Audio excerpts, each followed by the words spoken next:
What's happening, everybody, and welcome back to the channel, and welcome to this video where we'll be recapping all of the amazing games that were announced at the 2021 PlayStation Showcase event on the 9th of September. I'm one of your bros, Eddie, and right off the bat I have to say that Sony knocked it out of the park for this event. Anytime there's an event like E3 or Gamescom and Sony isn't there, we're like, ooh, was that a good decision? Was that a bad decision? The competition are doing work by themselves, unopposed, But then Sony come out with an event like today and show us that they have so many cards, so many things to play, and show us exactly why we love PlayStation. In my opinion, this show almost a perfect 10 out of 10 with a few minor gripes here and there, but definitely better than any of the competition that we've seen so far this year. Anyway, without any further delay, let me run you through everything that was shown off at PlayStation's Showcase 2021. I'm going to start off in reverse order because this event was kind of like rear-loaded. There were great games throughout. In my opinion, the bulk of the stuff that everybody wants to hear right at the end, so I'm going to start right there. First of all, God of War Ragnarok. That's right, Cory Barlog lied to us pretending like he'd never heard of the game, but there's a very specific reason. Anyway, we got a gameplay trailer, lots and lots of gameplay. We got to see a few cutscenes as well, and the story's shaping up to be classic God of War, classic God of War. We saw a bunch of new enemies, we saw a bunch of new mechanics, including the grappling with the Chaos Blades. I think that was a mechanic that they had back in the older God of War games, the original trilogy, but it wasn't in the new God of War, the reboot, and it's coming back here. Looks really awesome there.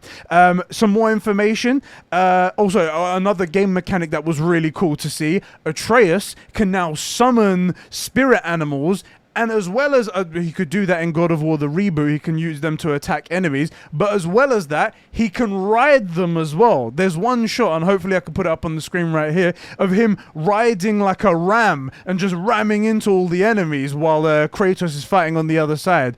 That awesome father-son dynamic they got going on there. It was really, really cool to see. Freya looking fantastic, just as always. And then there was obviously all the other enemies, all the other monsters that we saw. There was one like giant, almost prehistoric, godlike crocodile that was jumping in the air, grabbing at Kratos. I can't wait to fight that.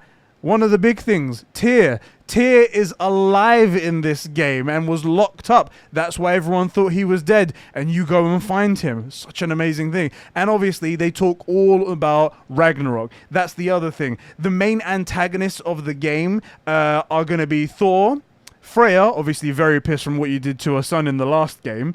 Spoiler alert. And Odin. Odin. The king of Asgard, the ruler of the 9 realms, Odin. Yes, apparently he's going to play a big part in this, as you'd expect when Ragnarok is coming, right? And with this being Ragnarok, apparently this game will be the final chapter, the close to the Norse mythology chapter of God of War. It did seem like they were leaving it open, so afterwards he can go somewhere else. He can go do Kratos can do something else, or Atreus, or the story doesn't just end there. But they said specifically that this will be the closing of the chapter of Norse mythology, which I'm sad to see it go because it was really, really cool. But every good thing has to come to an end, right? Every beginning has an end, Neo. Everything beginning has an end. That's what they say. In this game as well, you won't be limited to the 6 realms that you had in God of War, the reboot. Apparently, you'll be able to visit all 9 realms, and all of the realms that you visited before will now be updated to give it like a brand new feel to it. There'll be new areas to explore underground and above ground. That sounds really, really cool. There was also a new form of transport because the Lake of the 9 was all frozen. You've got like what looks like wolves, I'm guessing. I'm guessing Loki conjured some wolves out of somewhere, or maybe he turned into. You never know. And they've got like a sled that they can traverse on, which is really, really cool as well. Mimir looking great, doing some painting with his mouth. It was beautiful. The main thing, though. The main thing. Now, these are the 2 points that people are probably going to be most interested in. One, we didn't get a release date. There was no date, no window or anything like that. They just showed the gameplay and gave us some information afterwards in a little interview with Sid Schumann. And that's where we got the next point, which is that Cory Barlog will not be the creative director for God of War Ragnarok. Don't know how a lot of people are going to feel about that. I'm sure that while we praise Cory Barlog for everything he did in God of War, the reboot, I'm sure didn't rest on his shoulders, right? There were a lot of other people at the studio. He came up with a lot of pivotal things, yes. But I have to believe that once he led them on the path, they can follow.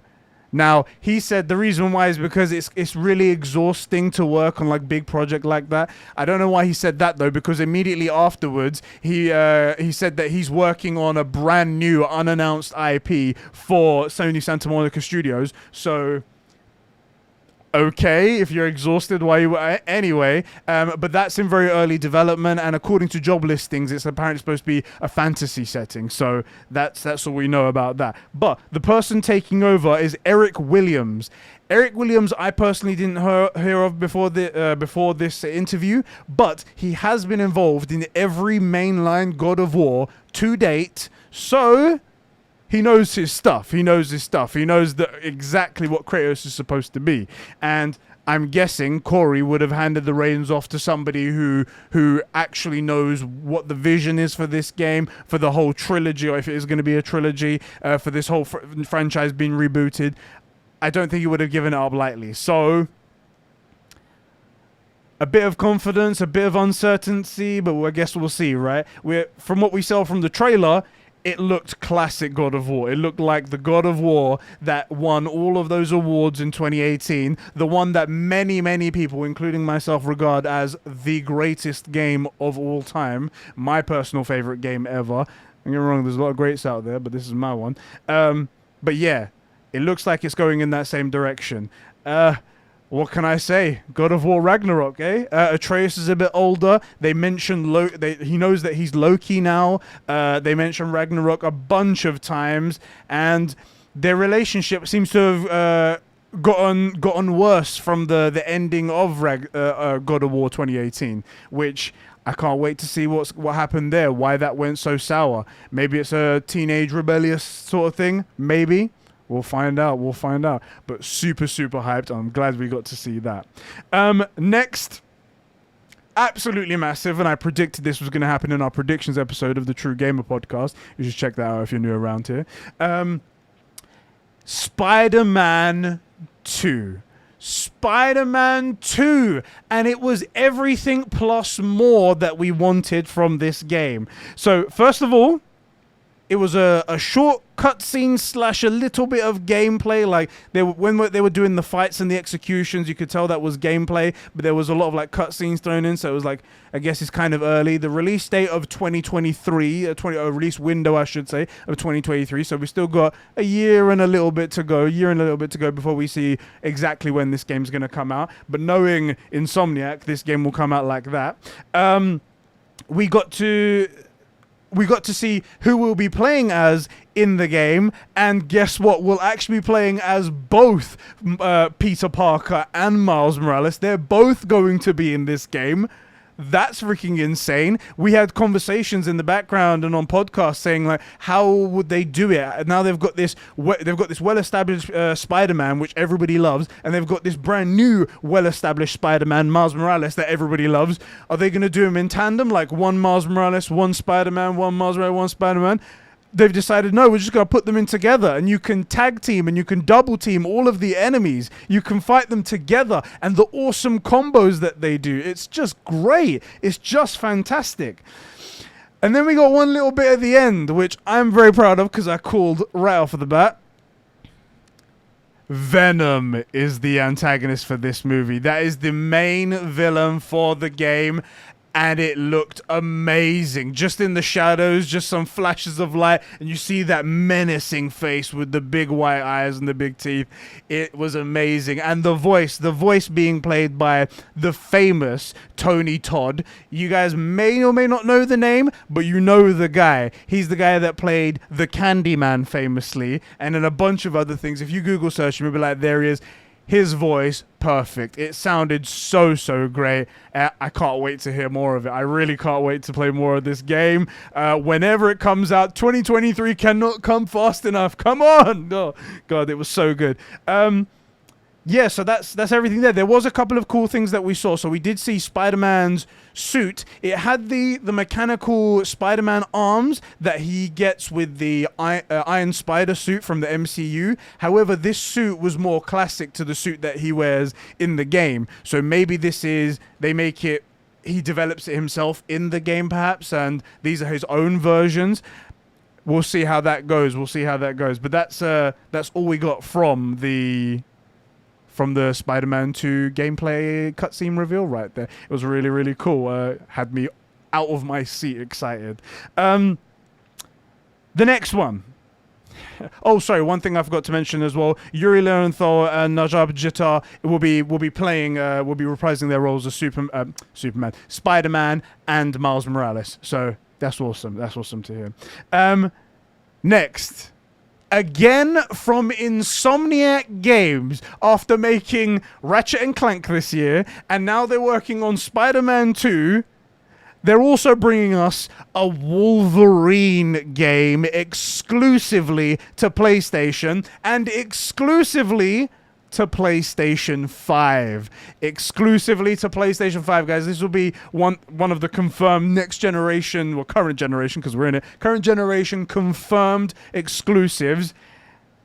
And I'm excited as hell. Wolverine, one of the greatest characters in the X-Men universe, in Marvel universe. It's fantastic. He's just great. Everybody loves a bit of Wolverine. And the cutscene the CG trailer that they showed, it was only a CG trailer, no gameplay, so we don't know what the game is going to be like other than it's a single player and it's exclusive to PS5.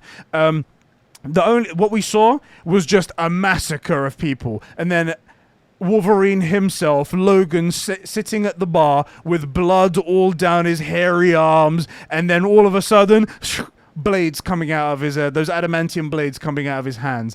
It was fantastic. It got me excited.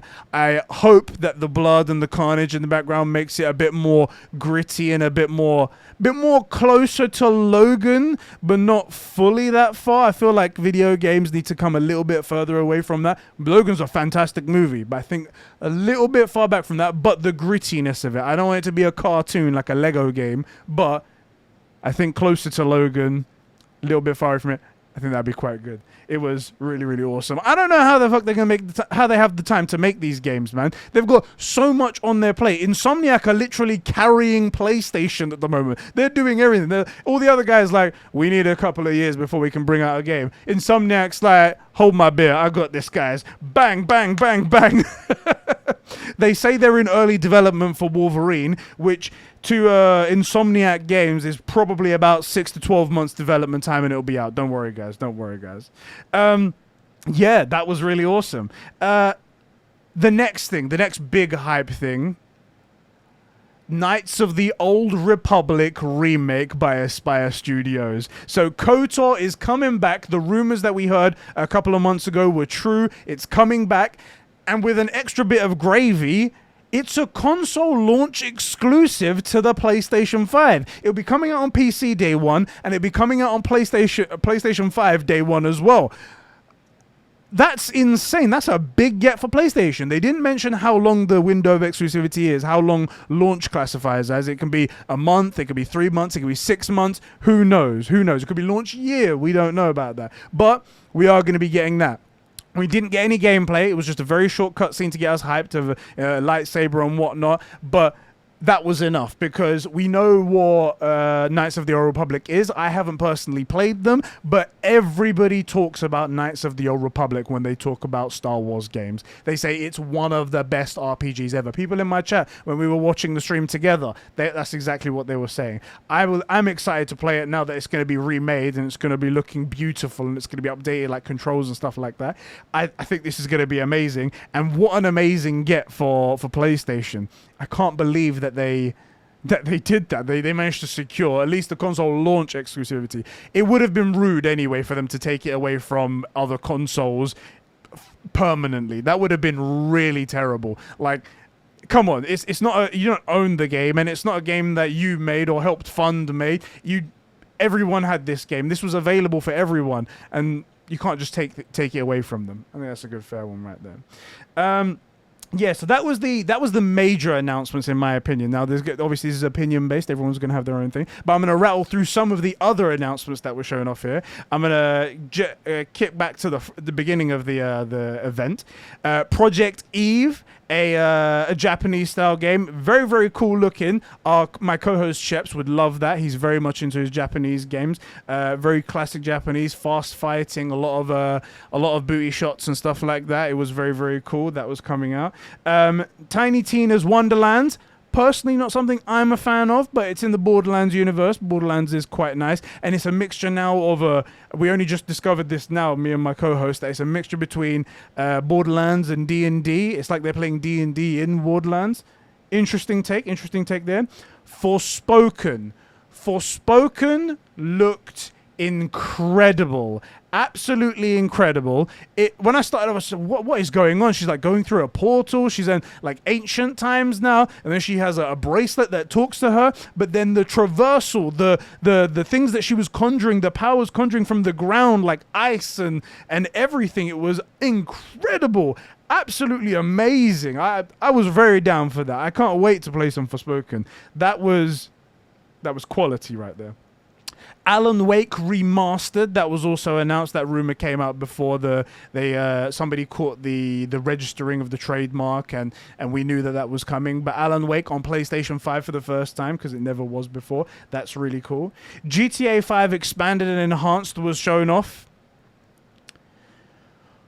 Honestly, I didn't see a difference. I looked at it and I was like, I've played GTA. I've played GTA Online. This looks like that. Maybe the load times will be faster, and don't get me wrong, load times were a big deal on PlayStation 4. It looked exactly the same. Anyway, I think it's just a way to make more money, because they don't make enough, right? They don't make enough. Every year, every month they're in MPD. Ghostwire Tokyo was up next.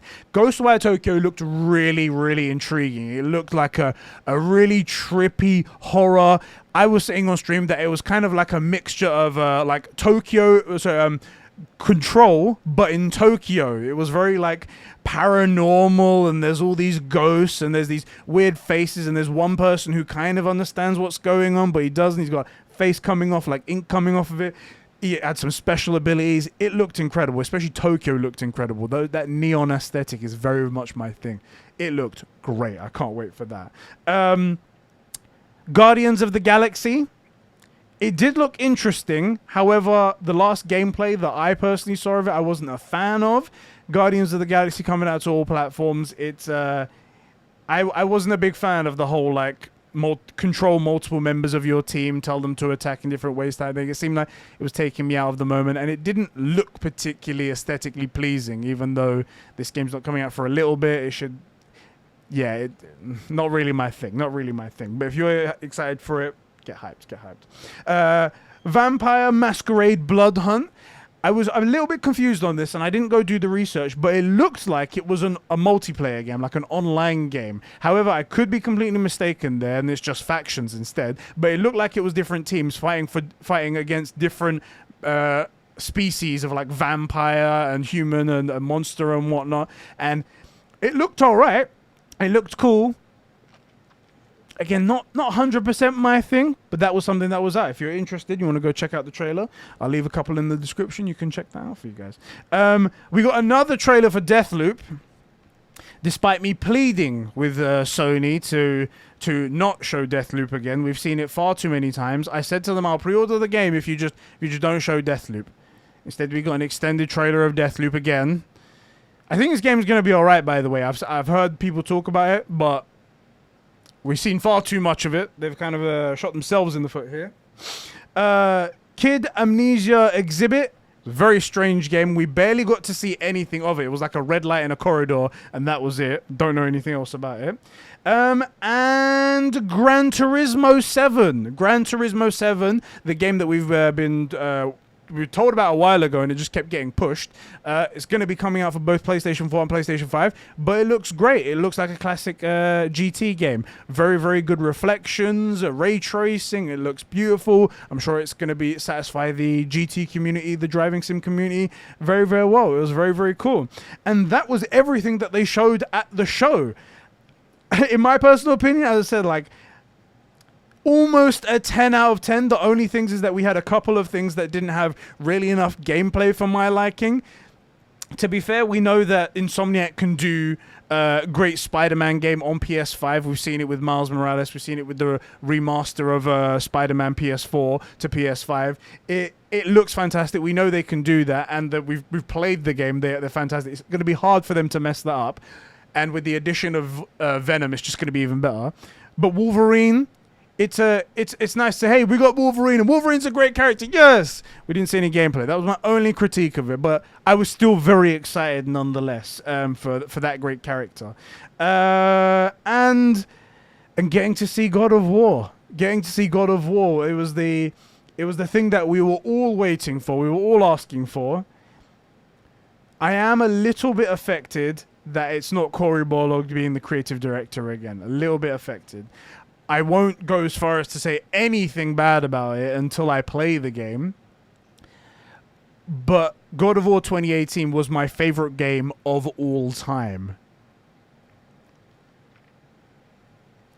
I kind of feel bad for Eric Williams because it's going up against the greatest game of all time, you know? Anyway, it looks like it's classic God of War, and it looks like we're about to get in a whole hell of a beef with the gods or the Asgardians. It's going to be amazing. It's going to be amazing. Anyway, guys, that's everything that we have to talk about in regards to the PlayStation Showcase 2021 wrap-up. I hope you guys all enjoyed it. Subscribe if you're new around here, and I'll catch you guys all in the next one.